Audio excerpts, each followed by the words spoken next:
Assalamualaikum warahmatullahi wabarakatuh.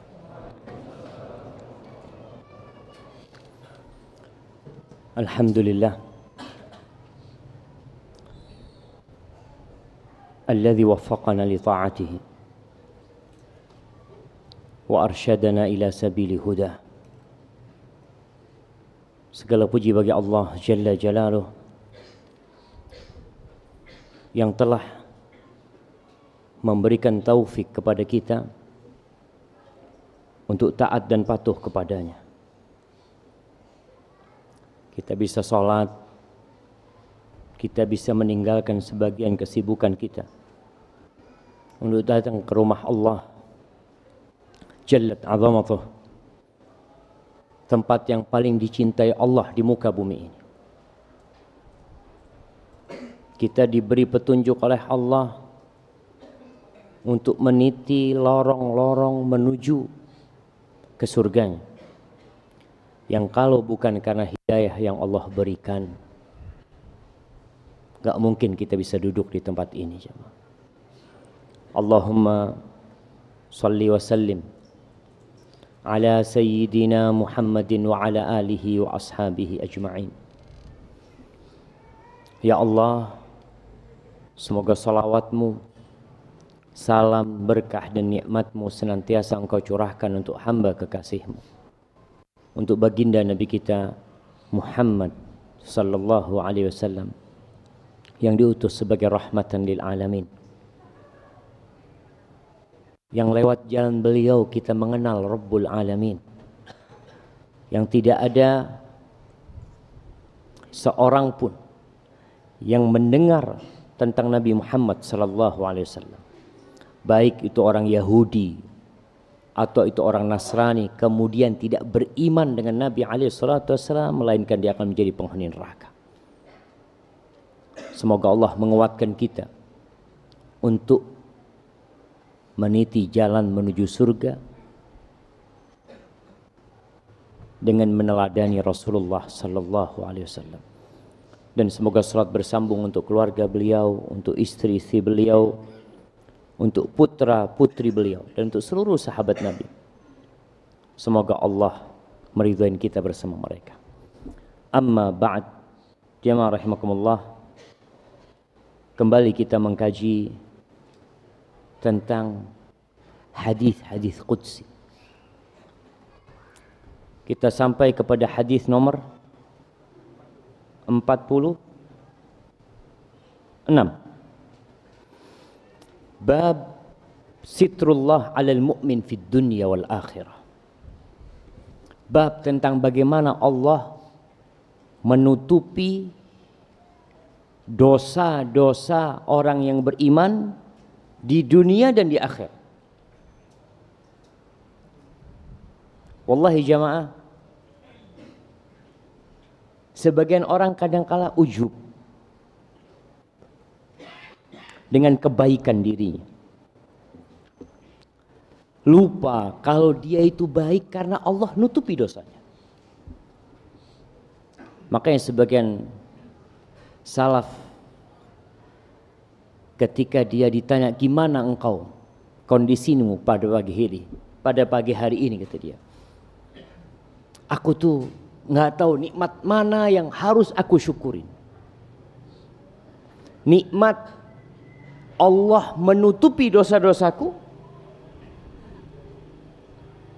atau nikmat Allah menjadikan manusia cinta kepada aku, padahal mereka kalau kenal sama aku, mereka nggak akan mau dekat kepada aku. Wallahi jamaah, apa kata Allah Jalla Jalaluh dalam hadis qudsi yang lainnya mengatakan, innakum tukhti'una bil laili wan nahar. Kalian ini kerjanya melakukan dosa siang dan malam. Wa ana aghfiru dzunuba jami'an, dan aku mengampuni semua dosa, kata Allah Jalla Jalaluh. Maka bab ini bab tentang bagaimana kita harus mensyukuri nikmat yang Allah berikan kepada kita. Hadis ini diriwayatkan oleh Imam Al-Bukhari. Imam Bukhari mengatakan, qala al-Imam Bukhari rahimahullah, حدثنا موسى ابن إسماعيل قال حدثنا همام قال حدثني قتادة عن صفوان بن محرز المازني قال بينما أنا أمشي مع ابن عمر رضي الله عنهما آخذ بيده إذ عرض رجل فقال كيف سمعت رسول الله صلى الله عليه وسلم في النجوى. Hadis ini diriwayatkan oleh dari Abdullah bin Umar. Cerita Safwan. Dia mengatakan suatu hari aku berjalan dengan Abdullah bin Umar. Dan aku memegang tangannya. Jadi jemaah, ketika kita berjalan memegang tangan saudara kita. Antum berdiri coba. Nah, dan antum berdiri, ngadep ke jamaah. Antum berdiri juga. Baik, coba antum jalan menggandeng tangan dia.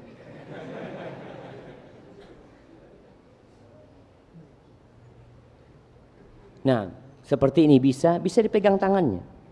Dipegang. Nah, kira-kira kalau sekarang ada pemandangan seperti ini, apa kata orang? Waduh, bahaya ini. Fadhal, istirahat. Jazakallah khair. Padahal Rasulullah sallallahu alaihi wasallam kadang-kala memegang tangannya sahabat. Dan ini dilanjutkan oleh generasi yang selanjutnya.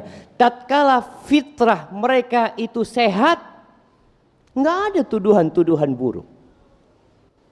Tapi tatkala di masa kini yang penuh dengan penyakit LGBT, bahkan ada usaha keras dan gerilya dari kaum-kaum sepilis yang ingin bagaimana LGBT ini dilegalkan. Sehingga kalau ada orang melihat lelaki sama lelaki saling bercium pipi ya, cipika-cipiki. Astagfirullah, astagfirullah. Hati-hati jemaah. Itu seperti itu terjadi jemaah. Kapan? Ketika fitrahnya rusak. Wa illa biasa jemaah. Rasulullah sallallahu alaihi wasallam ini Abdullah bin Umar bersama Safwan memegang tangannya Abdullah bin Umar. Kemudian datanglah seorang lelaki yang bertanya, gimana engkau mendengar hadis dari Rasul sallallahu alaihi wasallam fin najwa, yaqulu fin najwa, tentang sesuatu bisikan yang tidak terang-terangan, omongan yang tidak terang-terangan. Najwa itu bisa bermakna bisikan, omongan yang tidak terdengar oleh yang lainnya. Makanya ada hadis Nabi sallallahu alaihi wasallam, larangan kalau orang bertiga, enggak boleh yang dua ini yatanaja itsnan, dia berbisik meninggalkan yang ketiga. Dia enggak dengar jadi apa yang diomongkan. Itu ada larangan dalam Islam. Begitu pula kalau pakai bahasa selain bahasa yang difahami oleh dia. Kita ini ngobrol, lagi enak-enak ngobrol, datang satu orang duduk di sebelah kita, ahlan wa sahlan. Lalu ana ngomong pakai bahasa Arab sama dia. Dia sedih jemaah. Fa inna dzalika yuhzinuhu, kata Nabi SAW. Itu membuat dia sedih. Ini yang ditanya tentang bagaimana Allah berbicara dengan hambanya. Tidak ada yang mendengarnya kecuali orang itu dan Allah Jalla Jalaluhu. Faqal, kita lihat nih tabi'in bertanya kepada Abdullah bin Umar radhiyallahu taala anhu tentang perkara agama yang kita memang jamaah harus bertanya. Kebanyakan kita nggak peduli sama urusan agamanya, peduli dengan urusan dunianya. Dia belajar S1, S2, S3, melanjutkan kuliahnya untuk mendapatkan profesor. Dia membuat riset, penelitian, dia tulis semuanya. Untuk urusan dunianya dia kejar. Urusan agama tidak ada kepedulian. Lalu apa kata Abdullah bin Umar? Agama ini ya tentunya qala Allah, qala Rasul. Faqala sami'tu. sami'tu, kata dia. Kata Abdullah bin Umar bin Khattab radhiyallahu anhuma, aku telah mendengar Rasulullah sallallahu alaihi wa alihi wasallam yaqul innallaha yudnil mu'min fayada'u alaihi kanafahu wa yasturuhu fayaqul ata'rifu dhanba kadha ata'rifu dhanba kadha fayaqulu na'am ay rabbi hatta idza qarrarahu bidhunubihi wa ra'a fi nafsihi annahu halak qala satartuha 'alayka fid dunya wa ana aghfiruha laka al-yawm fayu'ta kitaba hasanatihi wa ammal kafir wal munafiqun fayaqulu al-ashhad haula'i alladhina kadhabu 'ala rabbihim ala la'natullahi 'ala adh-dhalimin. Kata Nabi alaihi salatu wassalam, sesungguhnya Allah jallat azamatuh akan mendekatkan seorang mukmin pada hari kiamat. Fayada'u alaihi kanafahu, lalu Allah meletakkan tirainya kepada orang ini. Allah meletakkan maafnya kepada orang ini, ditutupin orang ini. Padahal pada hari kiamat itu yauma tublas sarair, hari di mana semua yang rahasia akan Allah tampakkan, jemaah. Yauma idzin tu'radun la takhfa minkum khafiyah. Pada hari itu kalian akan dipaparkan semuanya. Enggak ada yang tersembunyi lagi, jemaah. Wallahi tatkala kita berbuat dosa, kita berusaha untuk tidak ada satupun dari manusia yang melihat kita. Padahal Allah mengatakan kiraman katibin ya'lamuna ma taf'alun. Allah tuh punya malaikat-malaikat yang mulia yang mencatat. Dia catat apa yang kalian kerjakan. Tapi ternyata ada orang-orang spesial yang pada hari kiamat tidak dibongkar aibnya. Jamaah, di antara nama Allah itu As-Sittir. Allah itu maha menutupi, jamaah. Dan kita lihat sekarang ini. Kita ini duduk bareng kayak gini, jamaah. Bukan karena nggak punya dosa, jamaah. Karena Allah tutupi dosa kita. Allah tutupi dosa-dosa kita. Kita bisa duduk, bisa satu soft, bisa berdempetan kita dengan saudara kita. Kenapa? Karena Allah menutupi dosa kita. Tapi kelak akan ada yang dibongkar dan akan ada yang ditutupi di dunia dan di akhirat. Maka di sini bagaimana nih orang ditutupin sama Allah, tidak dilihat oleh umat manusia yang berkumpul di padang mahsyar, yang sejatinya mereka disidang di sana, ditimbang amalannya dan dihisap pada waktu itu. Maka sebelum dikasih kitabnya, orang ini ditanya dulu sama Allah SWT. Setelah ditutupin, lalu Allah mengatakan kepada orang ini, ata'rifu dzamba kadza? Kau tahu enggak dengan dosa ini? Kau lakukan dosa ini. Ata'rifu dzamba kadza? Kau tahu enggak dosa? Disebutkan dosa-dosanya satu persatu sama Allah Jalla Jalla. Apa kata hamba ini? Dia enggak ngeyel. Dia tidak membantah. Tapi dia mengatakan, na'am ay Rabbi. Iya, Rabbku. Itu aku lakukan. Engkau melakukan dosa ini? Iya ya Allah. Engkau melakukan dosa ini? Iya ya Allah. Engkau melakukan terus, Allah sebutkan dosa-dosanya. Hatta idza qarrarahu bi dhunubihi wa ra'a fi nafsihi annahu, ketika dia sudah melihat dosa-dosanya dan mengakui semua yang dia lakukan, dia yakin dia masuk neraka dengan dosa-dosa yang begitu banyak yang dia lakukan. Qala, lalu Allah mengatakan kepada orang ini yang sudah yakin dia masuk neraka.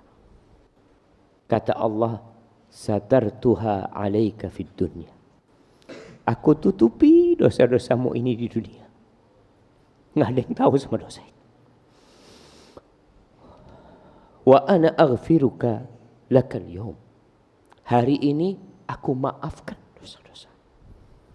Lalu orang ini dikasih kitabnya dengan tangan kanannya. Kita tahu yang mendapatkan kitab dengan tangan kanannya.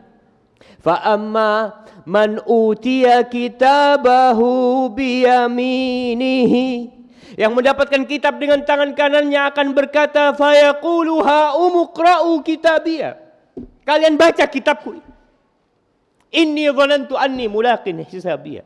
Dia yakin akan dihisab sama Allah Jalla Jalla. Tapi orang ini tahu dengan dosa-dosa dia. Allah bisa mengampuni orang ini tanpa memberikan persidangan seperti tadi yang disebutkan. Tapi Allah ingin melimpahkan nikmat kepada orang ini agar bersyukur kepada Allah Jalla Jalaluhu. Wa ammal kafir. Adapun orang kafir wal munafiqun dan orang-orang munafik, fayaqulul ashhad, maka para malaikat yang menjadi saksi mengatakan, haula'il ladzina kadzabu ala rabbihim, mereka adalah orang-orang yang berdusta atas Rabb mereka. Maka laknatullah ala zalimin, laknat Allah buat orang-orang yang zalim. Para jamaah rahimakumullah, dalam sebuah hadis yang diriwayatkan Abu Dawud dan Nasa'i dari Ya'la ibn Umayyah radhiyallahu anhu, Rasulullah sallallahu alaihi wasallam bersabda, innallaha azza wa jalla hayyun sittir. Sesungguhnya Allah azza wa jalla halim, maha penyabar, yang tidak langsung memberikan sanksi tapi memberikan waktu dan jeda. Ada orang terus berbuat dosa aja. Hari ini berbuat dosa, besok berbuat, tahunan dia berbuat dosa. Tapi Allah nggak kasih sanksi buat orang itu. Allah masih buka pintu taubat buat orang itu. Mungkin dia mau kembali kepada Allah satu saat. Hayy, Allah tuh maha pemalu jemaah. Makanya Allah tuh malu kalau ada orang angkat tangan kemudian Allah nggak kabulkan doa. Sitir, maha menutupi. Jadi ketika seorang melakukan dosa, Allah tutupi. Yuhibbul haya wa sitra. Allah cinta dengan sifat malu. Dan Allah cinta dengan orang yang suka menutupi dirinya. Tidak suka membuka aib dia sendiri. Tidak suka menceritakan kesalahan-kesalahan dia. Dan menutup auratnya. Fa idza ightasala ahadukum liyastatir. Kalau seorang mandi, makalah hendaklah dia menutupi diri.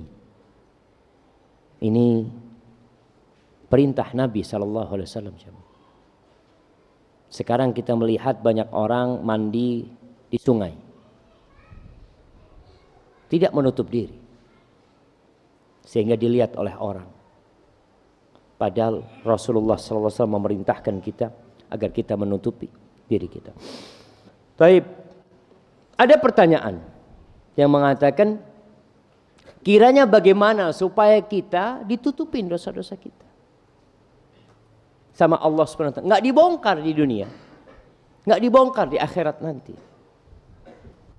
Yang pertama jamaah, kalau antum ingin dosa-dosa kita ditutupi di dunia, hendaklah kita menutupi aib saudara kita. Jangan suka membongkar aib saudaranya sendiri. Fulan melakukan ini, dibongkar, diceritakan. Seharusnya engkau tutupi. Rasulullah sallallahu alaihi wasallam mengatakan, man satara musliman satarahullah. Barang siapa yang menutupi aib saudaranya muslim, maka Allah akan menutupi aib dia. Sedangkan di majelis-majelis yang kita lihat banyak orang menggibai saudara, itu bongkar aibnya. Dia ceritakan kekurangan fulan, dia ceritakan kesalahan fulan, dia makan bangkai saudaranya, lalu engkau berharap Allah menutupi kekurangan dirimu, dosa-dosamu. Allah bisa bongkar jemaah. Maka dalam sebuah hadis Rasul sallallahu alaihi wasallam mengatakan, man tatabba'a aurata akhi tatabba'a Allah auratahu. Wa man tatabba'a Allah auratahu yafdahu fi baiti. Barang siapa yang suka mencari-cari kesalahan saudaranya, dia ikutin aib saudaranya. Ya kalau mungkin dia seorang ustadz, dia cari-cari kesalahan ustadz lewat ceramahnya. Dia cari-cari sampai dapat. Ustadz berbuat salah. Ustadz berbicara mungkin juga lupa. Sehingga dia yang sampaikan salah. Tapi kita hati-hati, orang yang mengikuti aib dia cari memang kesalahan saudara. Maka Allah akan mencari kesalahan antum. Kalau Allah cari kesalahan antum, semua sudah tercatat. Maka orang yang Allah cari kesalahannya akan Allah bongkar dosa-dosa dia. Walaupun dia di dalam rumahnya. Maka yang ingin aib-aibnya ditutupi sama Allah Subhanahu wa taala, kita berusaha untuk menutupi aib saudara kita. Yang kedua, ini hadis yang diriwayatkan Imam Tirmidzi berkaitan dengan menutupi aib saudara kita. Rasulullah sallallahu alaihi wasallam mengatakan, "Ya ma'syara man aslama bilisanihi walam yafdil imanu ila qalbih." Wahai orang-orang yang masuk Islam dengan lisannya. Kalau sekarang bicara masuk Islam dengan lisannya, dengan KTP-nya kita bisa lihat. Muslim, syuf KTP. Antum muslim? Naam, ana muslim. Nabi mengatakan, wahai orang-orang yang Islam dengan lisannya dan iman itu belum masuk ke dalam hatinya, la tu'dzul muslimin. Kalian jangan menyakiti orang-orang Islam. La tu'dzul muslimin wala tu'ayyiruhum. Jangan melecehkan orang-orang Islam. Wala tattabi'u auratihim. Jangan dicari-cari auratnya orang Islam. Kesalahan-kesalahan orang Islam. Fa innahu man tatabba'a aurata akhihi muslim tatabba'a Allah auratahu wa man tatabba'a Allahu auratahu yafdahu walau fi jawfi rahli. Tadi yang saya sampaikan, barang siapa yang mencari-cari kesalahan saudaranya, maka Allah akan mencari kesalahan dia. Dan jamaah, kita harus tahu orang yang melakukan dosa pertama kali, insya Allah dia akan tobat. Dan biasanya orang yang ketahuan seperti maling, pencuri, itu hampir nggak ada yang pertama kali dia mencuri lalu dia ditangkap. Allah masih menutupi jemaah aibnya orang. Abu Dawud rahimahullahu ta'ala dalam kitabnya Az-Zuhd meriwayatkan sebuah asar dari Anas bin Malik radhiyallahu taala anhu, utiya Umar bi syabin qad saraq. Umar dibawa kepada Umar seorang pemuda yang ketahuan mencuri. Lalu orang ini mengatakan, wallahi ma saraktu qablaha qab, demi Allah aku belum pernah mencuri sebelumnya. Aku belum pernah mencuri sebelumnya. Faqala Umar, kadzabta, bohong kau, dusta engkau. Wallahi ma kana Allah liyuslima 'abdan inda awwali dzambin. Kata Umar, enggak mungkin. Demi Allah, Allah itu enggak mungkin menangkap seseorang, memberikan sanksi kepada seseorang dengan awal dosa yang dia lakukan. Artinya Allah tutupin dosa dia. Enggak mungkin. Lalu di riwayat lain, Ali setelah dipotong tangan orang ini, ditanya sama Ali bin Abi Thalib, benarkah itu pencurian yang pertama? Enggak. Ana sudah berulang kali mencuri. Sekarang udah dipotong tangannya. Wallahi jamaah. Nih yang kedua, kalau ingin kita ditutupin sama Allah Subhanahu wa taala, jangan terus-terusan melakukan dosa tersembunyi. Jangan. Ada orang-orang yang Masya Allah di luar ingin selalu kelihatan baik.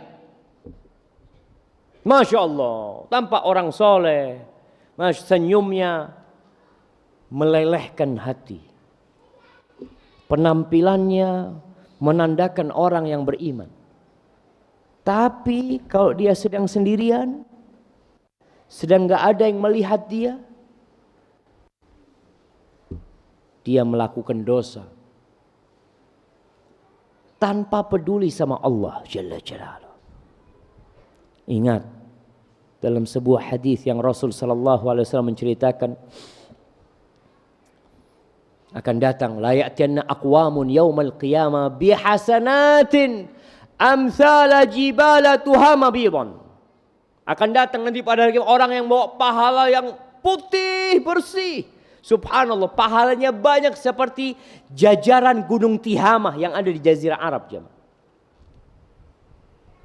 Bidon putih, masya Allah orang. Fayaj'aluha Allah haba'an manthur. Lalu Allah jadikan debu yang berterbangan. Itu para sahabat takut.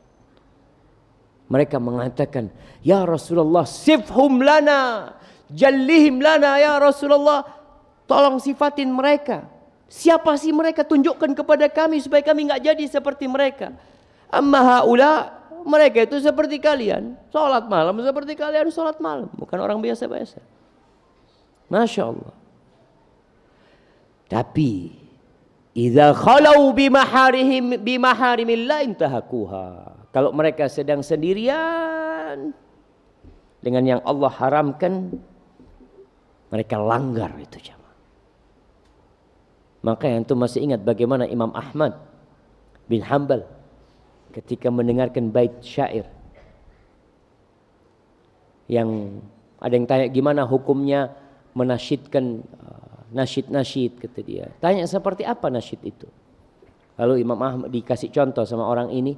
Idza ma qala li rabbi amastahyaita ta'sini wa tukhfi dzamba an khalqi wa bil isyani ta'tini. Kata Imam Ahmad, coba kau ulangi lagi.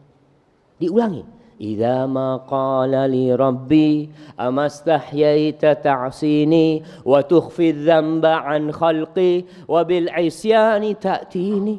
Itu Imam Ahmad masuk rumahnya menangis beliau. Wallahi itu Imam Ahmad, jemaah. Apa arti bait syair ini? Apabila Rabbku berkata kepadaku, apa kamu enggak malu berbuat maksiat kepadaku? Engkau sembunyikan dosa itu dari makhluk. Engkau enggak kepingin orang tahu dengan dosa-dosamu, tapi engkau tampakkan dosamu kepadaku. Maka orang-orang jamaah yang terus berbuat dosa yang tersembunyi, kebaikannya nampak, enggak punya kebaikan tersembunyi. Maka yang seharusnya kita sembunyikan itu amal soleh. Rasulullah sallallahu alaihi wasallam mewasiatkan kepada kita, liyakun li ahadikum khib'un min amalin soleh. Hendaklah sebagian kalian ini memiliki khib, sesuatu yang tersembunyi dari amal soleh. Antum sembunyikan amal soleh. Usahakan tidak ada orang yang tahu sampai antum mati. Kalau antum berbuat amal soleh itu, antum sedekah, antum bantu orang, untuk apa? Sampai mati kalau bisa nggak ada yang tahu. Mudah-mudahan itu yang akan membuat Allah menutupi dosa-dosa antum. Karena antum menutupi amal soleh antum. Bukan malah perbanyak amal dosa-dosa pada waktu tersembunyi. Kemudian yang ketiga, agar kita mendapatkan ditutupin dosa kita sama Allah nanti di dunia dan di akhirat, jangan suka menceritakan dosa antum. Jangan suka. Rasulullah sallallahu alaihi wasallam mengatakan, kullu ummati mu'afa illa al-mujahirin. Semua umatku itu akan dimaafkan kecuali orang yang berbuat dosa terang-terangan. Ustaz, gimana Ustaz? Orang berbuat dosa terang-terangan. Wallahi jamaah, ketika fitrah sudah rusak, orang itu enggak malu berbuat dosa terang-terangan. Lalu Nabi menjelaskan gimana berbuat dosa terang-terangan. Wa inna minal mujaharah, di antara bentuk berbuat dosa terang-terangan. Ini salah satu modelnya. Ayya'malar rajulu bil-laili amalan, thumma yusbih wa qad satarahullah. Seorang yang malam hari berbuat dosa, kemudian di pagi harinya Allah tutupi dosanya. Allah enggak bongkar ketika dia berbuat dosa. Fayaqul, lalu dia cerita sama sahibnya pagi hari, ya fulan amiltul bariha kadza wa kadza. Dia mengatakan, oh aku telah melakukan dosa ini tadi malam. Na'udzubillah. Ada yang berzina menceritakan perzinaan. Ada yang berzina di masa sekarang kemudian mempublikasi perzinaan. Dan hati-hati nih jemaah. Kita bicara menutupi aib saudara kita. Jangan sampai antum menjadi orang yang ikut menyebarkan kemaksiatan dan perzinaan. Ada video, dapat video orang berzina, kemudian diupload atau kemudian disebarkan via WA. Kemudian antum ikut menyebarkan, hati-hati Allah bongkar kesalahan antum. Seharusnya antum tutupin, tidak ikut-ikut menyebarkan hal itu. Kalau antum benar memang ingin menegakkan amar ma'ruf nahi mungkar, antum datang bawa itu, sampaikan kepada kepolisian atau datang kepada orang yang berikan nasihat. Maka ini termasuk menyebarkan jamaah atau berbuat dosa terang-terangan. Tadi orang berbuat dosa malam, paginya dia cerita. Atau dulu dia pernah berbuat dosa pada waktu masa muda. Kemudian dia ceritakan dengan bangga seperti ini, seperti itu. Tapi kalau dia cerita demi untuk mendapatkan solusi dan tobat, nggak apa-apa. Seperti cerita orang yang membunuh 100 orang. Yang membunuh 99 orang. Lalu dilengkapi dengan 100. Dia mengatakan, inni qataltu mi'ata nafsin. Dia cerita, saya telah membunuh 100 orang. Bukan untuk membanggakan dosanya, bukan. Dia bertanya, hali min taubah. Kira-kira masih bisa enggak aku tobat? Tapi kalau menceritakan dosa bukan untuk taubat, maka kita lihat nih, orang ini mengatakan, aku melakukan ini dan itu. Waqad bata yasturuhu rabbuh wa yusbih yakshifu sitrallah anhu. Rawahul Bukhari dan Muslim. Malam hari berbuat dosa ditutupi sama Allah, nggak ada yang tahu, malah dia ceritakan jamaah. Dia ceritakan. Dia yang membongkar tirai yang Allah berikan kepada dia untuk menutupi dosa-dosa dia. Kemudian ada orang yang suka kemaksiatan tersebar. Dia suka. Innal ladzina yuhibbuna an tashi'al fahisha. Dia suka. Artinya ya model orang-orang munafikin jamaah. Yang ikut serta, bukan ikut serta, dia ini hanya suka saja. Ketika terjadi umpamanya kemaksiatan, dia lihat oh di sini ada lokalisasi, hatinya itu suka. Maka Allah sudah murka sama dia. Allah akan bongkar aib-aib. Maka jamaah, hadis qudsi yang baru saja kita baca itu berkaitan dengan dosa yang sama Allah. Tapi kalau kaitannya dengan makhluk beda lagi jamaah.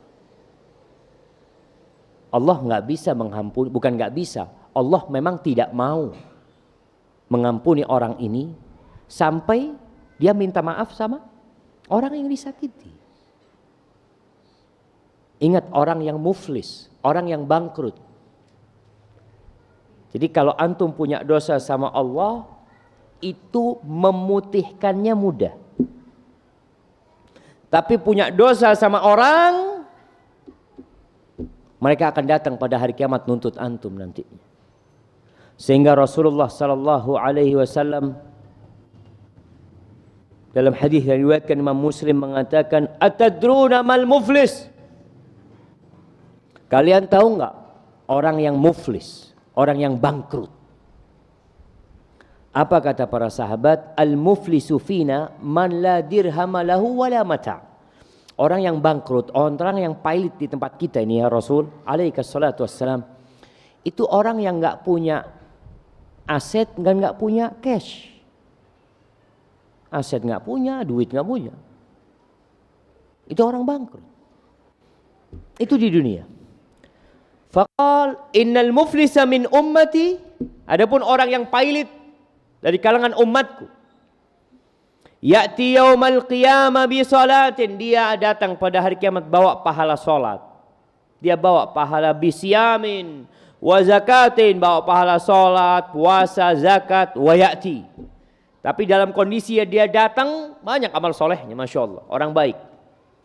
Hablum minallahnya, Masya Allah. Tapi posisi dia itu, ya'ti waqad syatama hadha. Dia pernah mencaci maki fulan. Pernah membuli fulan. Pernah menuduh fulan berzina. Pernah makan hartanya fulan. Hati-hati antum. Yang pernah di pondok dulu, yang di pondok makan pisang goreng di kantin nggak bayar, antum makan haram. Oh, cuma pisang goreng, jangan pisang goreng zarrah. Zarrah seperti semut kecil antum makan. Antum akan lihat pada hari kiamat. Antum pernah dulu ketika SMA, Insya Allah, pernah mengambil pulpennya fulan. Mungkin itu terjadi. Akan datang nanti hari kiamat jamaah. Orang itu menuntut antum. Ngambil makan hartanya. Wasafaka dama hadza, dia pernah membunuh fulan.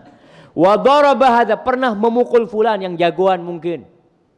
Yang suka berantem. Yang Masya Allah kadangkala dia merasa orang paling pemberani. Ketika sekolah dulu. Fayu'taha, ini baik jamaah, ini orang Masya Allah, orang ini sholatnya banyak, puasanya banyak, zakatnya banyak, tapi dia telah melakukan kesalahan kepada manusia. Fayu'taha min hasanati, itu orang-orang akan datang nuntut, ya Allah fulan, ya Allah pernah mukul ana, ini fulan pernah membuli ana, pernah mencaci maki ana, pernah melecehkan ana, pernah ngambil harta ana. Maka diambilkan pahalanya orang ini. Tadi pahala sholatnya dikasihkan kepada fulan. Ditimbang sesuai dengan kadar rasa sakit yang diterima oleh orang ini. Lalu dikasih semuanya. Ternyata pahalanya habis. Sudah selesai belum? Fa in faniyat hasanatuhu qabla an yuqda. Apabila amal solehnya habis sebelum tuntutan-tuntutan itu selesai, qabla an yuqda ma alaihi ukhidha min khatayahum faturihat alaihi thumma turiha fin. Maka para penuntut itu minta, ya Allah, gini gimana, pahalanya udah habis. Ya sudah, dosanya orang ini diambil dan diberikan kepada orang ini. Setelah itu dimasukkan ke dalam api neraka. Na'udzubillahi minan nar. Jadi jamaah, tadi yang Allah maafkan, yang Allah ampuni, yang Allah tutupi, itu yang berkaitan dengan bainal abdi wa bainallah, antara hamba sama Allah. Tapi yang antara hamba dengan makhluknya, hati-hati. Kembali anak ingatkan, kalau antum ingin dosa-dosa antum disembunyikan sama Allah, tutupi kesalahan saudara antum. Jangan suka menceritakan aib saudaranya. Yang kedua, jangan terus-terus melakukan dosa tersembunyi tapi antum menampakkan orang soleh. Antum segera bertobat dan perbanyak amal soleh tersembunyi. Kemudian yang ketiga, jangan berbuat dosa terang-terangan. Jangan berbuat dosa terang-terangan. Berbuat dosa di atas mimbar, di atas panggung, di televisi, di kamera, di mana. Jangan. Yang menceritakan dosa yang tertutup saja, itu nggak akan dimaafkan sama Allah. Nabi SAW ingat mengatakan, kullu ummati mu'afan, semuanya dimaafkan. Tadi, kecuali orang-orang yang berbuat dosa terang-terangan. Baik, ini hadis nomor 46. Baik, hadis nomor 47 jemaah. Fadlul mu'min, keutamaan orang yang beriman. Subhanallah, kita ini kadangkala jamaah tidak bersyukur jadi mukmin. Antum kadangkala merasa susah jadi orang beriman. Enak sekali ya mereka yang melakukan dosa. Bahkan mungkin sebagian mahasiswa nih, khususnya yang lulusan pesantren. Di pesantren Masya Allah dia seperti burung dalam sangkar. Ada pengawas, ada absen, nggak boleh keluar dari mana? Dari asrama kecuali dengan izin sebulan sekali. Masuk STDI Masya Allah 24 jam mau keluar fadhol. Antum mau gaib 14 kali nggak masuk, nggak ada yang ngurusin antum. Mungkin cuma antum nggak boleh ikut ujian. Dia merasa enak menjadi pelaku kemaksiatan. Jamaah, lihat keutamaan seorang mukmin. Keutamaan orang mukmin, subhanallah. Imam Ahmad meriwayatkan hadis qudsi ini. Qala Ahmad rahimahullah, haddatsana Abu Salamah. Qala akhbarana Abdul Aziz Ad-Darawardi an Amr ibn Abi Amr anil Maqburi an Abi Hurairah anin Nabi sallallahu alaihi wasallam qala Allah azza wa jalla innal mu'min 'indi bimanzilati kulli khairin yahmaduni wa ana anzi'u nafsahu yahmaduni wa ana anzi'u nafsahu baina jambai. Innal mu'min 'indi bimanzilati kulli khairin yahmaduni wa ana anzi'u nafsahu min baini jambai. Allah berfirman azza wa jal, sesungguhnya seorang mukmin di sisiku, kata Allah, itu berada di kedudukan penuh dengan kebaikan. Mukmin ini penuh dengan kebaikan. Dia itu memujiku, kata Allah. Dia itu memujiku dalam kondisi aku mencabut nyawanya. Dia itu memujiku. Wallahi jamaah. Makanya dalam hadis lain Rasulullah sallallahu alaihi wasallam mengatakan, la dhahabud dunya ahwanu 'ala Allah min qatli muslim. Hilangnya dunia ini hancur semua, Jember hilang. Dengan terjadinya gempa umpamanya, hilang Jember ini. Indonesia hilang. Dunia hancur. Itu lebih ringan kata Allah daripada matinya seorang yang beriman. Dibunuhnya seorang yang beriman. Kerjanya memuji aku kemudian dibunuh. Makanya seorang mukmin di sisi Allah memiliki manzilah yang tinggi. Bahkan itu Allah mengatakan ini. Bagaimana dengan baginda Nabi kita Muhammad sallallahu alaihi wasallam menceritakan tentang keutamaan seorang mukmin. Beliau pernah mengatakan, ajaban li amril mukmin. Sungguh menakjubkan urusan orang yang beriman. Allahu Akbar. Nabi takjub jemaah. Nabi heran dengan urusan orang beriman. Kenapa? Inna amrahu kullahu lahu khair. Orang beriman ini semua urusannya dalam semua kondisi itu baik dia jemaah. Wallah jemaah, orang beriman dalam semua kondisi baik urusannya. In asabathu dharra sabar fakana khairan lahu. Orang beriman kalau dapat musibah, dapat penyakit, dapat petaka, apa yang dia lakukan? Sabar dia. Antum bisa ngelihat ada orang kena musibah, kena tsunami keluarganya.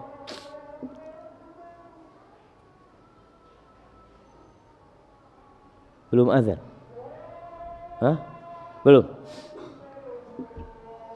Jamaah kita ini punya jam yang berbeda. Kayaknya harus ada yang lihat jam di sana mungkin. Ana takut jam kita nggak cocok. Orang keluarga yang kena tsunami mati semuanya. Dia mengatakan, ya gimana Pak Ustadz, udah takdir ya. Mudah-mudahan saya bisa bersabar. Itu baik buat dia. Ada derajat yang tinggi di surga yang khusus buat orang-orang yang sabar. Sehingga nanti pada hari kiamat, ketika dibagikan pahala itu jemaah, apa kata Nabi kita Muhammad SAW tentang orang-orang yang hidupnya enak-enak aja di dunia? Yawaddu ahlul afiyati yaumal qiyamati anna juludahum quridat bil maqarid lima yarawnahu min thawabi ahlil bala. Itu orang-orang yang hidupnya enak, menikmatin hidup di dunia ini, pada hari kiamat ketika melihat ahlul bala, orang yang hidupnya penuh dengan bala, mereka ingin kulitnya dipotong-potong agar bisa mendapatkan pahala yang diberikan kepada orang-orang yang hidup di dunia kena bala. Maka orang beriman itu baik urusannya. Mau dapat musibah baik, nggak ada urusan. Sampai sebagian salafus saleh mengatakan, la adri ala ayyi syai'in asbahtu. Aku itu nggak tahu besok pagi di mana kondisiku. Kenapa? Kata, soalnya belum tentu yang aku suka itu baik buat aku, kata dia. Aku nggak tahu, aku serahkan sama Allah. Wa in asabathu sarra syakar. Kalau dia dapat nikmat, dia bersyukur. Dia senantiasa menjadikan nikmat itu sarana untuk mendekatkan diri kepada Allah Jalla Jalla. Dia puji Allah atas nikmatnya, tidak membuat dia sombong. Karena ada manusia-manusia yang kalau sudah dikasih kekayaan, dilimpah gandakan rizkinya. Apa kata Allah? Innal insana la yatgha ar-ra'ahu istaghna. Manusia itu akan melampaui batas. Kalau sudah merasa nggak butuh, udah dikasih semuanya sama Allah, kekayaan dikasih, jabatan dikasih, akhirnya dia melakukan tindakan-tindakan yang naudzubillah. Tapi mukmin la. Mukmin kalau dapat nikmat syakar, dia akan bersyukur dan itu baik buat dia. Hadza wallahu a'lam bissawab. Kita dengarkan azan jamaah. Fadhal.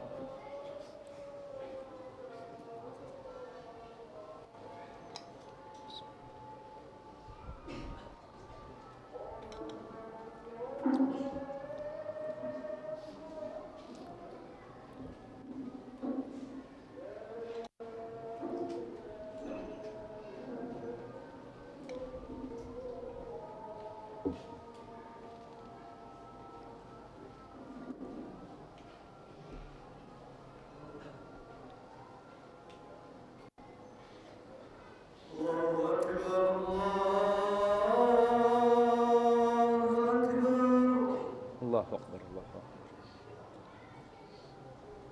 Allahu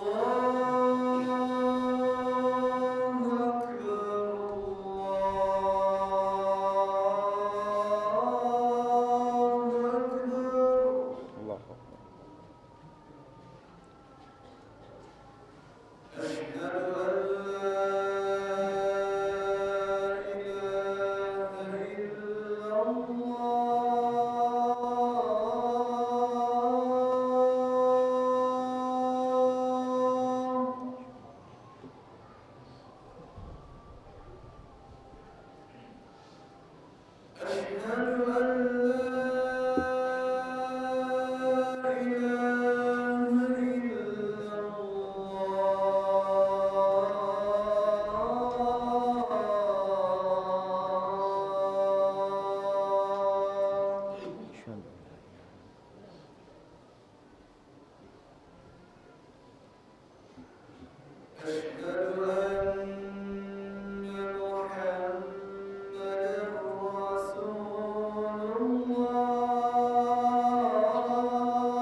Allahumma shalli ala Muhammad wa ala ali Muhammad kama shallaita ala Ibrahim wa ala ali Ibrahim rabbana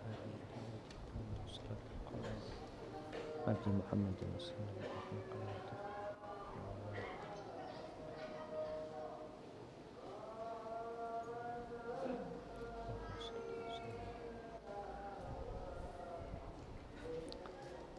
Allahumma salli wa sallim ala Muhammad.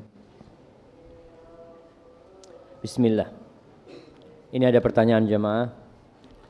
Tatkala kita mendapati seorang yang ditokohkan, dipanggil ustadz, namun kita mengetahui bahwa ia belum pantas dipanggil ustadz karena keadaannya tatkala bersama kita jauh berbeda dengan apa yang ia sampaikan. Bahkan ia terkadang berbohong untuk menguatkan dalil-dalilnya di hadapan orang-orang yang memanggil ia ustadz. Pertanyaannya, perlukah kita membongkar aib-aibnya kepada orang-orang yang menokohkan, atau cukup kita menasihati si ustadz gadungan tadi? Masya Allah, jazakallahu khairan. Iya jemaah, ini pertanyaan yang menarik sekali ya. Karena secara umum hukum kita harus menutupi aib saudara kita. Ketika dia melakukan kesalahan, tugas kita adalah menasihati dia. Tapi kalau ternyata dosa dia ini berkaitan dengan umat, bukan dosa pribadi dia, tapi apa yang dia kerjakan itu bisa menyesatkan umat. Apalagi kalau disampaikan tadi dia sampai berbohong, mengadakan dalil-dalil yang palsu, mungkin yang tidak benar. Apa tugas kita? Yang pertama tugas kita adalah memberikan nasihat kepada dia, agar dia sendiri yang meralat ucapan dia gitu, agar dia tobat. Tapi kalau dia nggak mau, nah kita lihat maslahatnya. Apakah perlu dibongkar, disampaikan kepada umat agar umat berhati-hati dengan dia? Kalau memang diperlukan itu dilakukan. Al-Imam An-Nawawi ketika menyebutkan ghibah dalam kitabnya Riyadhus Shalihin, beliau menyebutkan beberapa ghibah yang diperbolehkan. Salah satunya adalah wa muhadziri, untuk mewanti-wanti orang dari kesalahan orang itu. Umpamanya jangan orang ini, kita tahu ada satu penipu. Di kampung sini ada penipu, ini ustadz-ustadz sudah kena tipu umpamanya. Bagaimana ustadz ini? Apakah dia mendiamkan, sudahlah ana tutupin. Akhirnya orang ini akan menipu ustadz yang lainnya. Dan ini terjadi di kampus ini. Ana pernah ingat, dulu ada satu mahasiswa yang semoga Allah memberikan hidayah kepada dia. Dia itu utang sama ustadz fulan, cerita ustadz anak kondisinya seperti ini, seperti itu. Akhirnya kasih pinjam sama ustadz, nggak bayar. Nanti ke ustadz fulan, anak baru datang dari Medina, nggak tahu nih kita nih. Dia datang memelas ini, ya sudah anak kasih. Hilang orangnya, nggak pernah datang lagi gitu. Artinya kalau memang ini berbahaya untuk publik, ya berarti kita harus sampaikan. Jadi kita membongkar aibnya bukan untuk memuaskan nafsu kita, tapi untuk maslahat yang lebih besar, itu menyelamatkan umat. Apalagi urusan agama yang bisa membuat orang tersesat nanti. Ketika tahu ini ustadz gadungan ya, karena memang betul ada ustadz gadungan jemaah, betul. Yang kalau ketemu sahib-sahibnya, ada bukan ustadz tapi diem ente, jangan ngasih tahu orang. Nanti kalau anda dapat fulus kita bagi, bismillah. Wah, ada seperti itu. Maka kita harus mewanti-wanti orang, artinya memperingatkan orang agar tidak tertipu dengan dia.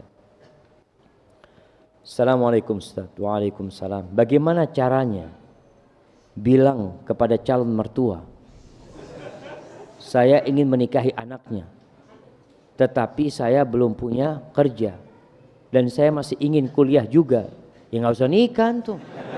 Ada apa ngomong sama mertuanya? Kalau antum benar, bismillah.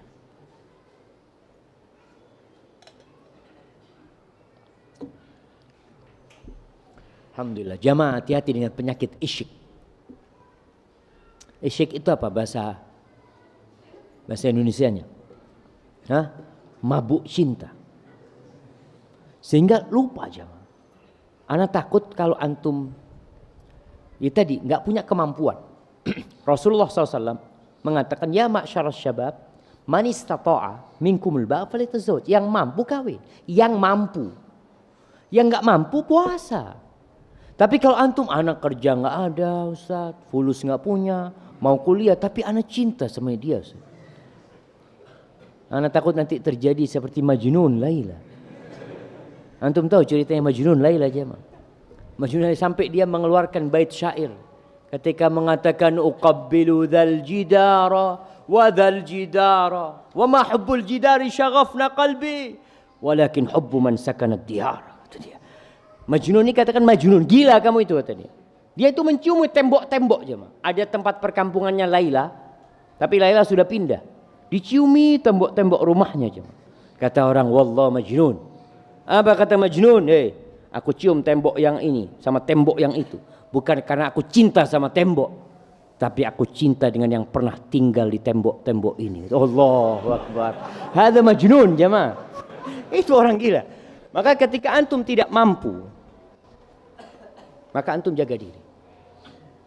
Tapi kalau umpamanya enggak Ustaz, ana mau ngelamar dia, ana mau minta dia sama orang tuanya, supaya kalau ada orang lain minta tidak dikasih, agar ana titiplah sama mertua gitu.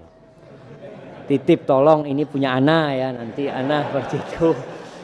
Jadi antum mau titip nggak apa-apa, ngomong sama mertua nggak apa-apa. Artinya kalau memang mertua ya nggak apa-apa, dia lihat antum soleh. Ada mertua seperti itu jemaah.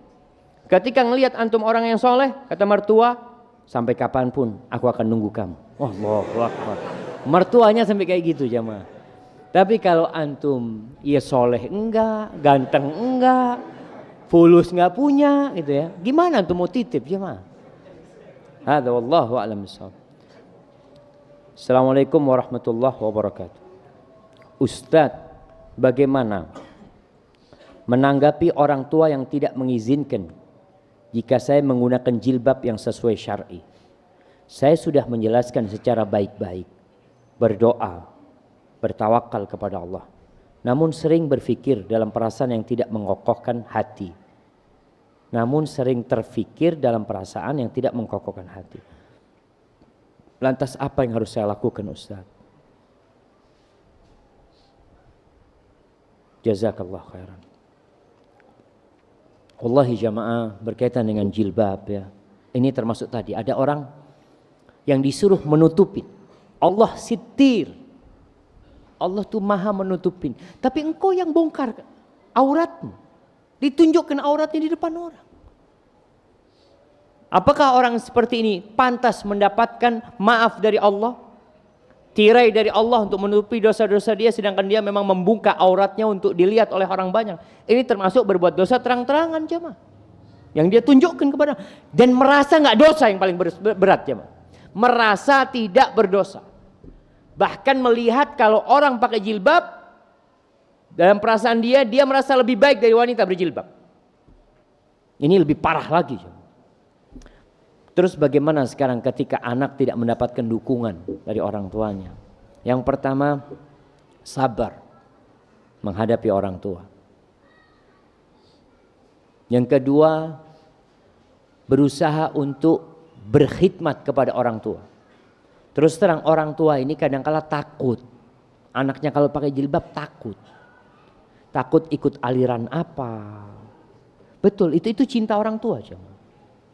Sampai ada seorang suami, dia itu curhat tentang istrinya kepada teman. Dia ngomong, Mas, ana lihat istri ana berubah sekarang. Pakai jilbab panjang, ya. Suka nonton ceramah di TV di rumah. Terus ditanya sama temannya, perubahan istrimu itu negatif apa positif? Ya positif, ya alhamdulillah kalau positif gitu loh kata dia. Ya, cuma anak takut dia ikut aliran apa nanti kata dia. Masalahnya itu jamaah. Jadi ada orang tua kalau anaknya bandel itu nggak takut, nggak takut. Kenapa? Oh biasa Ustaz, biasa. Lihat anaknya keluar gitu ya, mamanya pakai celana pendek, naik motor. Kita lihat di kampung kita lah. Kadang-kala naik motor, pakai celana pendek atau apa, berangkat sama cowok. Itu orangnya nggak bingung jamaah. Kenapa? Karena budaya di masyarakat biasa. Coba anak yang pakai celana pendek itu lalu pakai jilbab. Itu bingung orang tuanya itu. Aduh, iki Wahabi, iki mana? Kadang-kadang seperti itu jamaah. Artinya perubahan positif itu dianggapin negatif. Yang ma'ruf jadi mungkar, yang mungkar jadi ma'ruf. Maka tugas kita adalah memang bersabar. Al-qabidu ala dinih kal-qabid alal jamri. Kata Nabi SAW, kelak akan datang satu masa, inna min waraikum ayyamas sabr. Hari-hari yang penuh kesabaran. Ayyam sabr, hari itu sabar. Nggak ada solusi lain kecuali sabar. Yang berpegang teguh kepada agamanya, kal-qabid alal jamr. Seperti orang yang memegang bara api, jemaah. Sakit, jemaah. Kadang-kadang nggak kuat dilepas. Antum mau pegang terus terluka, sakit gitu. Tapi mau gimana? Harus antum pegang. Terluka ya terluka lah. Memang dunia ini tempat untuk berjuang dan bersabar. Maka buat anak anti usahakan tunjukkan yang positif kepada orang tua. Pulang ke rumah, kalau di rumah jangan pakai jilbab. Jangan pakai jilbab. Buka jilbabnya kalau memang nggak ada ajnabi, nggak ada orang asing. Buka jilbabnya, datang ke orang tuanya, ibunya, pijat ibunya, berusahalah. Dan pada akhirnya ingat, la ta'ata li makhluqin fi ma'siyatil khaliq. Kita nggak boleh mentaatin makhluk dalam urusan bermaksiat kepada Allah Jalla Jalal. Ana masih ingat cerita seorang syekh dalam ceramahnya. Zaman Jazirah Arab. Ya Mesir, Mesir nggak masuk Jazirah Arab. Daerah-daerah yang Imarat sana, kemudian Bahrain, kemudian Qatar, kemudian masuk kita ke Mesir. Banyak negeri-negeri itu setelah dijajah, akhirnya mereka jadi sekuler dulu jamaah. Setelah dijajah oleh Inggris, setelah runtuhnya khilafah Utsmaniyah, itu jadi sekuler. Bahkan mereka memerangi jilbab. Bahkan di Mesir itu muncul aliran-aliran yang memang memerangi jilbab. Bahkan di negeri kita sendiri, jilbab kapan masuk jemaah? Kapan jilbab masuk ke Indonesia? Islam masuk Indonesia itu Masya Allah ratusan tahun yang lalu.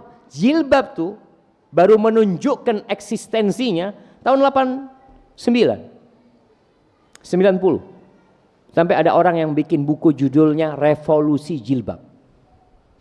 Ingat tahun 89 90 ketika anak-anak SMA dilarang pakai jilbab. Ketika mereka dikeluarkan dari sekolah. Bayangkan dikeluarkan dari sekolah. Gurunya muslim. Kepala sekolahnya muslim. Menteri pendidikannya muslim. Presidennya muslim. Muslim pakai jilbab dikeluarkan dari sekolah. Itu tahun 89 90. Sebelumnya jilbab Allah. Ana tahu orang tua ana, ibu ana. Bagaimana proses dia berjilbab. Ada yang jilbab buat rambut doang. Kupingnya masih kelihatan, lehernya kelihatan. Nanti ganti jilbab yang selendang doang. Sampai akhirnya alhamdulillah kita bisa melihat jilbab yang syar'i.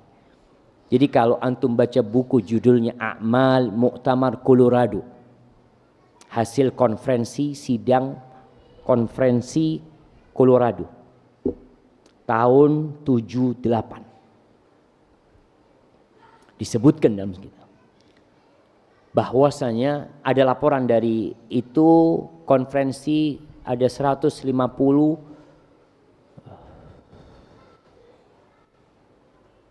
pendeta yang berkumpul di Colorado untuk membicarakan bagaimana mengkristenkan dunia. Salah satunya Indonesia membuat laporan. Dia menceritakan bahwasanya Islam di Indonesia ini terbagi menjadi dua. Yang satu Islam abangan, yang kedua Islam santri. Kemudian dia ceritakan, Islam Arab belum masuk Indonesia. Di situ disebutkan, Islam yang dari Timur Tengah dia sebutkan belum masuk Indonesia. Islam yang dari Timur Tengah itu berhenti arusnya di India. Nggak masuk ke Indonesia, nggak masuk ke Janub Syarak Asia, Asia Tenggara, nggak masuk kata dia.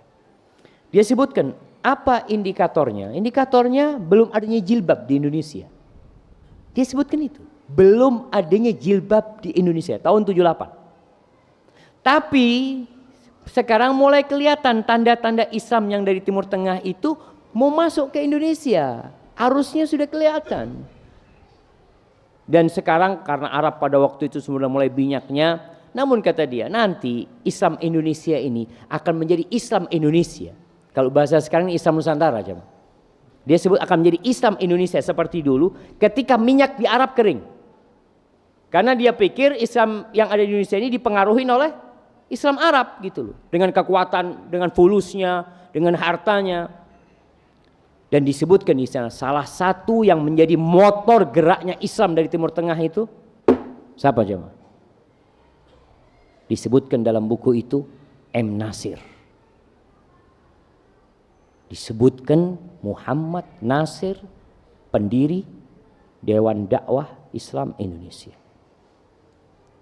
Tapi ternyata yang dia kira dari tahun 78 itu tidak seperti prediksi mereka. Kita lihat jilbab di mana-mana, cadar di mana-mana. Bahkan ada kampus yang mau melarang cadar pun nggak bisa sudah.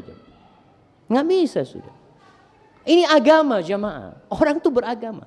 Maka kembali ana tadi sampaikan berkaitan dengan ketika dilarang sama orang tua dalam jilbab, tetap anti berusaha mengambil hati orang tua dan minta maaf. Suruh apa saja orang tua, tapi jangan lepas jilbabku yang syar'i ini. Hadza wallahu a'lam bishawab. Assalamualaikum warahmatullahi wabarakatuh. Semoga Allah senantiasa merahmati antum sekeluarga. Amin. Afwan Ustaz, pada hari berapakah waktu yang paling tepat untuk melakukan akikah? Bolehkah melakukan di luar waktu tersebut apabila baru diberikan kesempatan oleh Allah untuk melaksanakannya? Mohon penjelasannya. Jazakallahu khairan. Berkaitan dengan akikah jamaah, memang ada dua pendapat ulama. Ada yang berpendapat lepas hari ke-7 sudah nggak perlu akikah lagi. Karena hadis Nabi SAW mengatakan yu'akku yauma sabi'ihi, diakikahi pada hari ke-7-nya. Sehingga berarti kalau lewat nggak bisa. Tapi hadis Nabi yang lain mengatakan kullu mauludin marhunun bi aqiqati hatta yu'aqqa anhu. Semua yang terlahirkan itu tergadaikan dengan akikahnya sampai dipotong akikahnya. Berarti hadis yang kedua ini memberikan keluasan. Kapan engkau mampu yang kau akikah. Dan anda lihat pendapat yang kedua ini lebih kuat jemaah. Berarti antum itu tergadaikan. Kapan mampu, tapi nggak wajib ya tadi. Ini urusan fadilah. Kalau antum anak baru punya Ustaz setelah umur anak-anak 1 tahun, akikahin anak antum. Bismillah. Dan jangan memberatkan diri. Nggak boleh kita berlebih-lebihan dalam beragama, memberatkan diri kita padahal kita nggak mampu. Nggak perlu antum sampai berhutang. Nggak perlu antum anak saya punya uang cuma 700, bisa beli kambing buat akikah 700.000. Bisa nggak? Ami Afan, dapat 700, dapat itu, dapat 700 antum bisa akikah 700.000, tapi nggak dimasak, nggak apa-apa. Antum potong, antum bungkusin plastik, antum bagikan ke tetangga. Mohon maaf nggak bisa masak sendiri.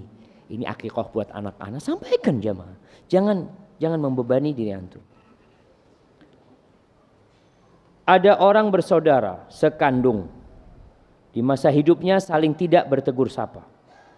Qadarullah salah satu ada yang meninggal duluan, belum saling bermaafkan. Apakah bisa diwakili oleh ahli waris untuk meminta maaf, untuk memaafkan yang telah meninggal tersebut, terus yang masih hidup memaafkan? Apakah Allah bisa memaafkan? Wallahi jamaah, kalau dia mati belum memaafkan antum akan ketemu dia nanti di padang mahsyar. Nggak bisa keluarganya mewakili dia.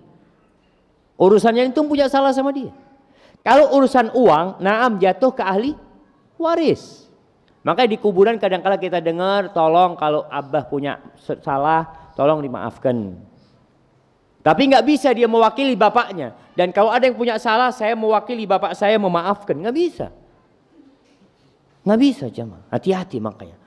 Urusan sama manusia ini. Jadi manusia ini pelit dengan haknya. Kita harus berhati-hati, jangan nyakitin orang. Terus gimana Ustaz solusinya? Untuk banyak berbuat baik. Karena nanti pada hari kiamat dia akan ambil kebaikan antum. Yang kedua, antum banyak mendoakan orang itu.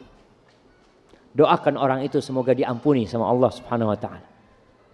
Dan untuk berbuat baik sama keluarganya. Karena pada hari kiamat wallahi jamaah, pada sidang itu akan nampak semua yang kita lakukan. Dan kalau antum banyak mendoakan saudara antum, ya mudah-mudahan doa antum ini bisa untuk menutupi dosa antum sama dia. Barakallahu fikum. Nah, ini pertanyaan masih ada 3 lagi. Ustaz, hafizakallah, bagaimana hukum salat tahiyatul masjid ketika matahari terbenam atau terbit Ustaz? Apakah tetap salat? Syukran. Jazakallah khair. Wallahi jamaah, memang di waktu-waktu larangan sebagian ulama menguatkan larangan sehingga tidak boleh sholat mutlak, sudah nggak boleh sholat pada waktu larangan, mau itu tahiyatul masjid atau yang lainnya. Jadi ketika masuk masjid matahari terbenam, apa yang harus antum lakukan? Antum tahiyatul masjid atau antum duduk atau antum berdiri? Berdiri nunggu matahari tenggelam, antum seakan-akan sedang menghormati matahari yang tenggelam. Maka Syekh Abu Bakar Al-Jazairi mengatakan, kalau antum berdiri, antum tuh sama dengan penyembah matahari sedang menunggu matahari tenggelam nanti. Terus apa yang dilakukan? Ada 2 pendapat. Yang pertama, duduk. Karena itu waktu larangan. Waktu larangan sholat memang. Yang kedua, mengatakan sholat. Kenapa? Karena Rasulullah SAW melarang antum duduk. Idza dakhala ahadukum masjid fala yajlis, jangan duduk kata Nabi sallallahu alaihi wasallam. Jangan duduk sampai salat 2 rakaat. Maka kembali sebagian ulama menguatkan larangan salat pada waktu itu, sebagian menguatkan larangan duduk kecuali salat. Dan ana lebih condong wallahu a'lam yang salat, karena salatnya ada sebabnya. Bukan salat yang dibikin-bikin. Kita bukan memang niat masuk masjid nunggu matahari tenggelam, bukan. Memang datang ke masjid pas mau kajian matahari sedang terbit umpamanya. Hadza wallahu a'lam bishawab. Apa yang harus kita perbuat jika ada pejabat pemerintah yang zalim? Jika kita diam, pejabat tersebut akan terpilih lagi.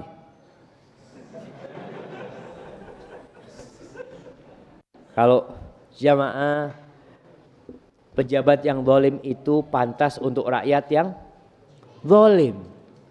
Kalau rakyatnya baik, insya Allah nggak jadi tuh pejabat yang zalim.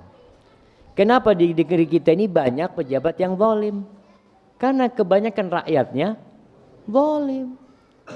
Antum contoh nyata lah jemaah. Contoh nyata. Itu DPRD, anggota DPRD di Malang itu. Berapa yang ditangkap sama KPK? 40 berapa? 42, 43? 44? Jumlahnya kalau nggak salah 40, mereka 45, 46 kalau salah. Yang ditangkap itu 42 atau 43 jemaah. Bayangkan, yang jadi pertanyaan, siapa yang milih mereka? Ya kan rakyat Malang kan. Maka kalau bicara tetap, bagaimana tatkala mendapati pemimpin yang zalim, pemerintah yang zalim, kita wajib untuk memperbaikinya. Yang pertama, langkah pertama, antum berdoa. Terkadang kita nggak bisa sampai ke sana, tapi Allah bisa sampai ke sana. Antum nggak bisa sampai ke sana, suara antum nggak bisa sampai ke sana. Ana mau masuk nggak bisa Ustaz, dijaga oleh bodyguard. Tapi Allah Jalla Jalaluh, kalau antum minta, ya Allah aslih fulan, Allah perbaiki fulan ya Allah, itu Allah bisa memperbaiki fulan. Itu yang pertama. Yang kedua, ada usaha untuk menasehati. Dengan cara apa? Alhamdulillah sekarang orang itu kadang-kala punya Twitter, orang itu punya HP, punya apa, seperti itu. Ini cara menasihatin orang yang berkuasa jemaah. Dengan cara seperti itu. Kesalahannya kita perbaikin, bukan malah dibongkar kesalahan dia. Karena terus terang rakyatnya ini yang harus diperbaiki agar memilih pemimpin yang soleh seperti mereka. Kebanyakan rakyat itu sholat apa enggak sholat? Allahu a'lam. Kebanyakan puasa, tapi juga banyak yang enggak puasa. Sehingga di beberapa tempat itu yang terpilih itu malah preman jabatannya. Iya. Yang milih siapa? Ya rakyat. Baik, ini pertanyaan terakhir. Ustaz mohon bantuan dan solusinya. Ana dulunya seorang pemusik dan mengikuti organisasi kesenian waktu kuliah dulu. Dan ana pernah menciptakan lagu.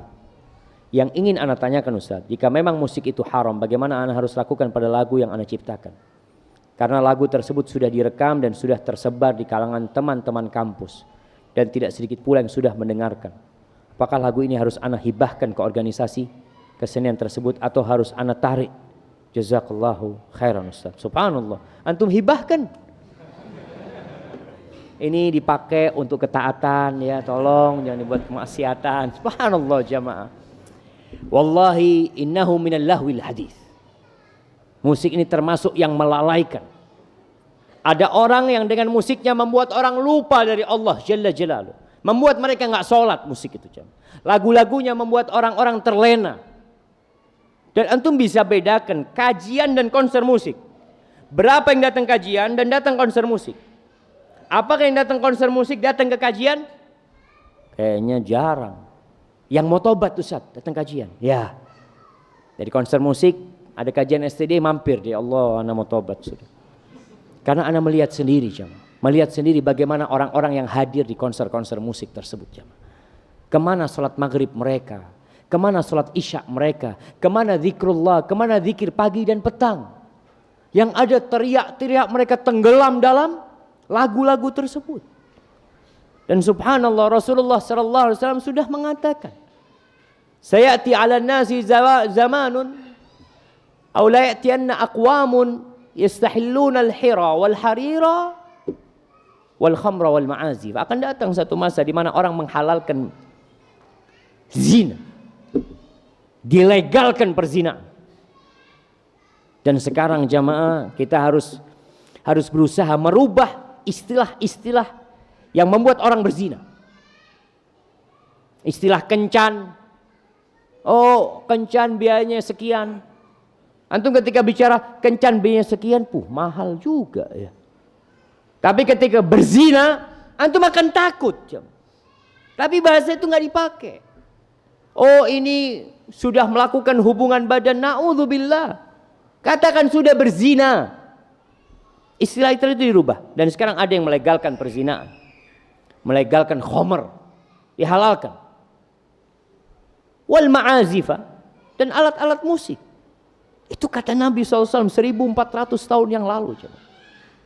Dan kita lihat. Ketika Nabi SAW menceritakan sayakunu khasfun wa maskhun wa qadhfun, akan terjadi nanti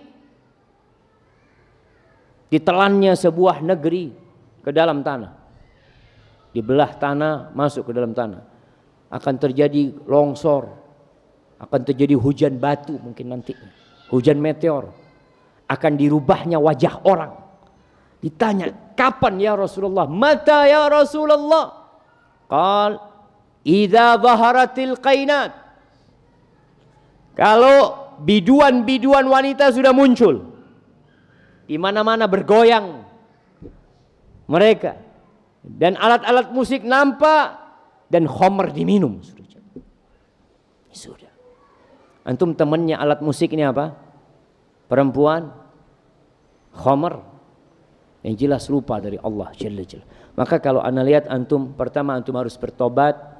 Dan antum harus umumkan tobat antum. Umumkan tobat antum. Sampaikan, ana mohon maaf kepada teman-teman, jangan lagi mendengarkan lagu-lagu ana kalau nggak bisa ditarik. Ada orang yang nggak bisa ditarik, sudah jadi milik orang. Sampaikan, ana berlepas diri. Jangan sampai antum dapat dosa jariah. Terus membuat orang itu lupa sama Allah. Dia jadi nggak sholat gagal dengarkan musik antum, lagu-lagu antum. Wallahi jamaah, dan apa manfaatnya antum lihat?